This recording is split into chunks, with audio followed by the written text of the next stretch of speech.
നമസ്കാരം. വെറുമൊരു മോഷ്ടാവായോരെന്നെ കള്ളനെന്ന് വിളിച്ചില്ലേ? നിങ്ങൾ കള്ളനെന്ന് വിളിച്ചില്ലേ? അപ്പോൾ തുണി മോഷ്ടിച്ചതോ? അതേ, നാണം മറയ്ക്കാനായിരുന്നല്ലോ. എങ്കിൽ പിന്നെ പശുവിനെ മോഷ്ടിച്ചതോ? അതേ, പാല് കുടിക്കാനായിരുന്നല്ലോ.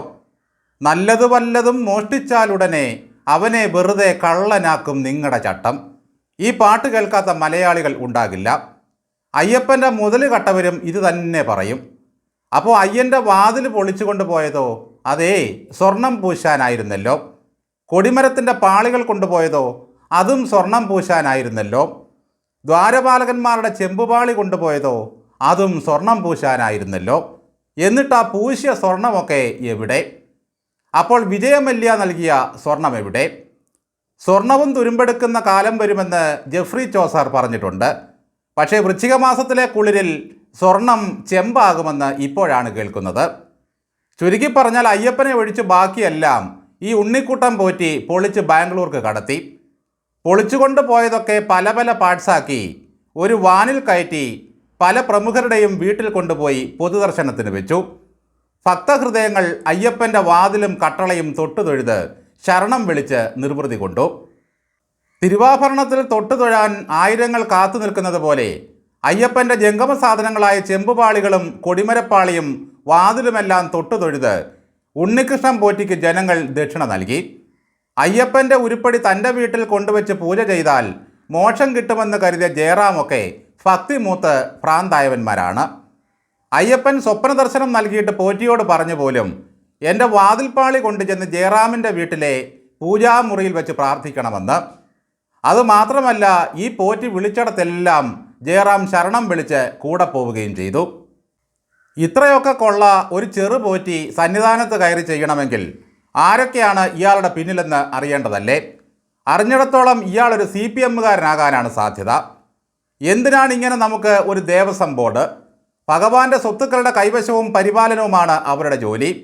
എവിടെ നിന്നോ കയറി വന്ന ഒരു പോറ്റിയുടെ കയ്യിൽ അവർ ഭഗവാന്റെ പൊന്നുപൂശിയ പാളികളും ശ്രീകോവിലിൻ്റെ വാതിലും കട്ടളയുമെല്ലാം കൊടുത്തു വിടുന്നു.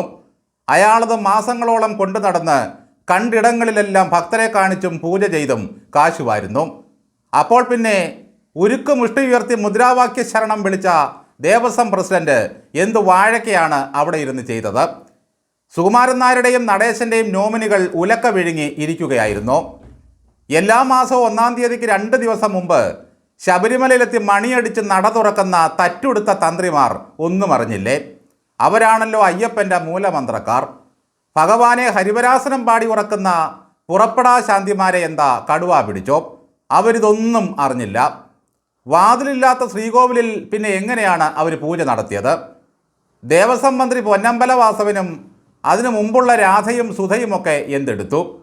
പൂജാരിമാരെ ജട്ടിയിടിക്കാൻ നടന്ന സുധാകരൻ ഇതൊന്നും കണ്ടിരുന്നില്ലേ? 2019 മുതൽ തുടങ്ങിയ പൊളിക്കലും പൂശലുമാണ്. ദേവസ്വം പ്രസിഡന്റ് പ്രശാന്ത് കഴിഞ്ഞ ദിവസം പറഞ്ഞത് ഒരു പാളിയുടെ പേരിൽ എന്നെ കള്ളനാക്കിയെന്നാണ്. ഇപ്പോഴിതാ കള്ളക്കളികളും കൊള്ളയും ഒന്നൊന്നായി പുറത്തു വരുന്നു. പശിച്ചാൽ അച്ചി പശുക്കയറും തിന്നും എന്നൊരു ചൊല്ലുണ്ട്.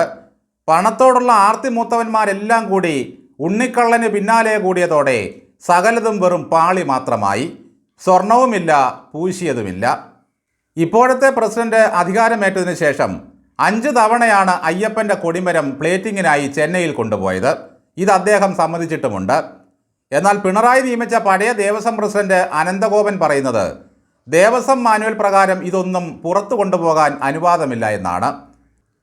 പിണറായി വിജയൻ 9.5 വർഷം ഭരിച്ച കാലത്ത് 3 ദേവസ്വം പ്രസിഡന്റുമാരാണ് വന്നുപോയത്. ഇതിനിടയിൽ അവിടെ നടന്നതൊന്നും ഈ വിദ്വാൻമാർ അറിഞ്ഞില്ലേ? എവിടെ നിന്നോ കയറി വന്ന ഉണ്ണികൃഷ്ണൻ പോറ്റി സകലരുടെയും പ്രിയപ്പെട്ടവനായി മാറിയത് എങ്ങനെയാണ്?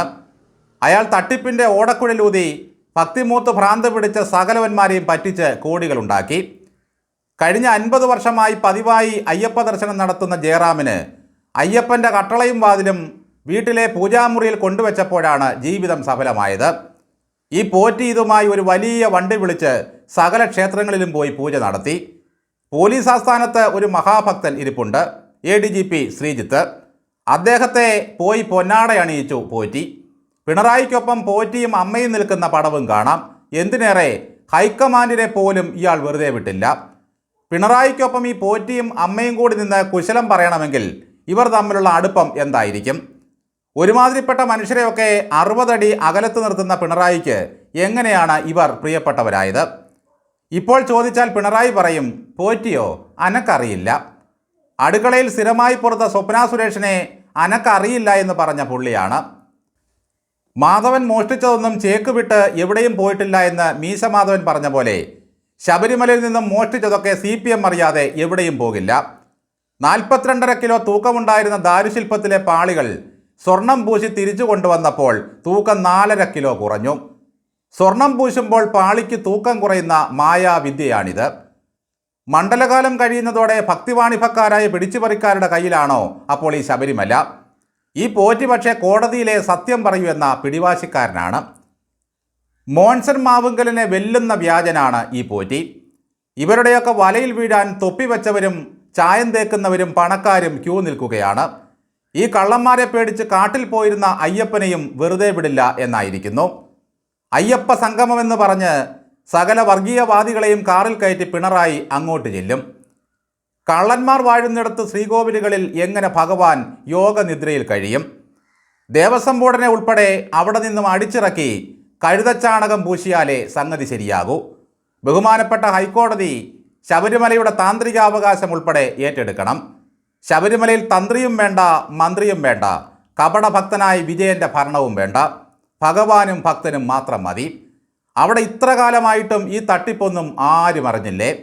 ഇതിനൊക്കെ കൂട്ടുനിൽക്കുന്നവന്മാർ അറിഞ്ഞാലും കണ്ണടയ്ക്കുകയാണ് പതിവ്.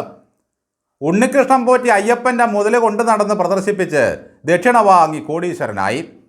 ശബരിമലയിൽ പല ഇടപാടിൻ്റെയും സൂത്രധാരനാണ് ഇയാളെന്നറിയുന്നു. പോറ്റിയെ ദർശിക്കാൻ വീട്ടിൽ ചെന്ന മാധ്യമപ്രവർത്തകരോട് പോറ്റി അദ്ദേഹവും ഭാര്യയും അമ്മയും എല്ലാം കൂടി തട്ടിക്കയറുകയാണ്. എന്നെ ഇനി ശല്യപ്പെടുത്തിയാൽ എനിക്ക് മറ്റു വഴി നോക്കേണ്ടി വരുമെന്നാണ് പോറ്റി പറയുന്നത്. ചുരുക്കി പറഞ്ഞാൽ ആഗോള അയ്യപ്പ സംഗമം നടത്താൻ ചാർത്ത് കൊടുത്ത ജ്യോത്സ്യൻ നാടുവിട്ടോ നാട്ടിലുണ്ടോ? വ്യാജ വിജയൻ്റെയും കട്ടപ്പ നായരുടെയും വർഗീയ നടേശൻ്റെയും പുതിയ ബന്ധം അയ്യപ്പനത്ര സുഖിച്ച മട്ടല്ല.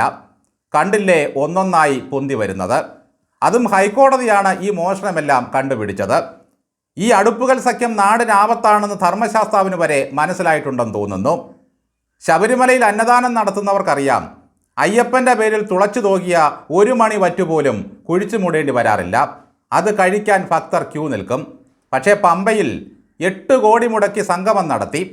പഴയിടം തിരുമേനിയുടെ കൈപുണ്യം നുകരാൻ വേസ്റ്റ് കുഴിക്കായിരുന്നു യോഗം. കപടഭക്തന്മാരെയും ജനത്തെ കൊള്ള ചെയ്ത് കുടുംബം പുലർത്തുന്ന സമുദായ നേതാക്കന്മാരെയും തന്നെ വിറ്റ് കാശാക്കുന്ന ഉണ്ണിക്കുട്ടന്മാരെയും എല്ലാം അയ്യപ്പൻ പാഠം പഠിപ്പിക്കുക തന്നെ ചെയ്യും. തത്വമസി.